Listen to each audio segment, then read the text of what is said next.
অনেক সময় দেখা যায় আমরা একটা পাসপোর্ট সাইজের ছবির জন্য বিভিন্ন ধরনের কম্পিউটারের দোকানে দৌড়াদৌড়ি করি। সো অনেক ঝামেলা পোহাতে হয় এই ছবিটার জন্য। সো আপনি কিন্তু নিজেই চাইলেই একটা সাধারণ আপনার ফোন দিয়ে তোলা ছবিকে এইরকম প্রফেশনাল মানের পাসপোর্ট সাইজের ছবিতে রূপান্তরিত করে ফেলতে পারবেন আপনার শুধুমাত্র আপনার স্মার্টফোনটি দিয়েই। সো কাজটা শিখে রাখেন, আশা করি বিভিন্ন সময় আপনার দরকার পড়তে পারে অথবা আপনার অন্য কারো ছবি এডিট করার জন্য আপনার প্রয়োজন পড়তে পারে। তো চলুন শুরু করা যাক, আশা করি ভিডিওটি সম্পূর্ণ দেখবেন। ওয়েলকাম ব্যাক গাইজ, আশা করি ভিডিওটার প্রতিটা পয়েন্ট খুব মনোযোগ সহকারে খেয়াল করবেন এবং আমার সাথেই সম্পূর্ণ ভিডিও জুড়ে থাকবেন। তো চলুন শুরু করা যাক।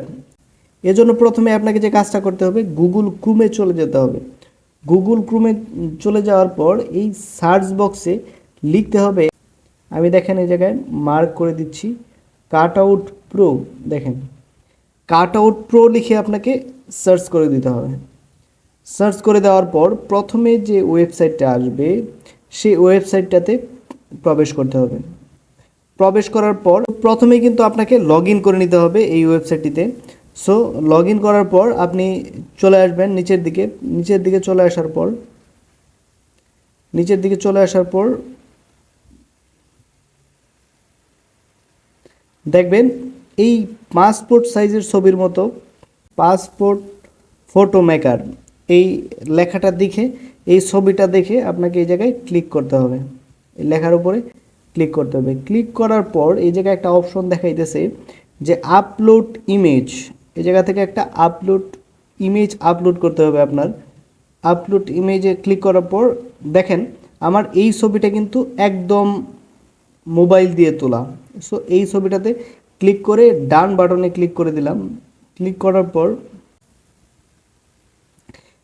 পর দেখেন এই ছবিটা কিন্তু চলে আসছে। এই জায়গায় চলে আসার পর আপনার ব্যাকগ্রাউন্ডের কালার, এই জায়গায় অনেকগুলো অপশন আছে। আপনার ব্যাকগ্রাউন্ডের কালার চেঞ্জ করার জন্য আপনি 2 নম্বর অপশনটাতে ক্লিক করতে হবে। এটাতে ক্লিক করার পর দেখবেন আপনি কোন কালারটা দিবেন সেই কালারটা কিন্তু আপনি সিলেক্ট করতে পারবেন। সো আমি এই কালারটা দিলাম এই জায়গায়। তারপরে আপনার এই প্রফেশনাল মানের আপনার এই স্যুট সেট করার জন্য 3 নম্বর যে অপশনটা আছে সেটাতে ক্লিক করতে হবে। সেটাতে ক্লিক করার পর এই জায়গায় দেখেন অনেকগুলা স্যুট কিন্তু আছে এই জায়গায়। সো আপনি আপনার কোনটা পছন্দ হয় সেটা আপনি ট্রাই করতে পারেন। দেখেন আমি প্রথম এটাতে ক্লিক করলাম। দেখেন সুন্দরভাবে কিন্তু আমার যে শার্টটা ছিল সেই শার্টটা কিন্তু সরে গিয়ে সুন্দরভাবে কিন্তু একটা এই দেখেন এই জায়গায় কিন্তু চলে আসছে এই স্যুটটা। সো আমার যেটা ভালো লাগে, আমার এই লাস্টে এটা ভালো লাগে, চলে আসছে কিন্তু খুব সুন্দর একটা ছবি কিন্তু এই জায়গায় আমার তৈরি হয়ে গেছে। তারপরে আপনি যদি মেয়ে হয়ে থাকেন তাহলে ওমেন্সে ক্লিক করতে পারেন, অথবা যদি চিলড্রেন হয়ে থাকেন তাহলে চিলড্রেনতে ক্লিক করতে পারেন। এই জায়গায় মেয়েদের জন্য এই জায়গায় অনেক অনেক আছে, অনেক স্যুট আছে মেয়েদের পোশাক। চাইলে কিন্তু আপনারাও মেয়েদের পোশাকের এরকম করতে পারেন, অথবা চিলড্রেন্সের জন্য আপনি কিন্তু চাইলে এই স্যুটগুলো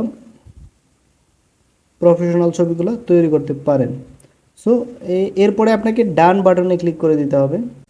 ক্লিক করার পর এই ডাউনলোড বাটনে ক্লিক করলেই আপনার কিন্তু এইচডি ডাউনলোড হয়ে যাবে। ডাউনলোড বাটনে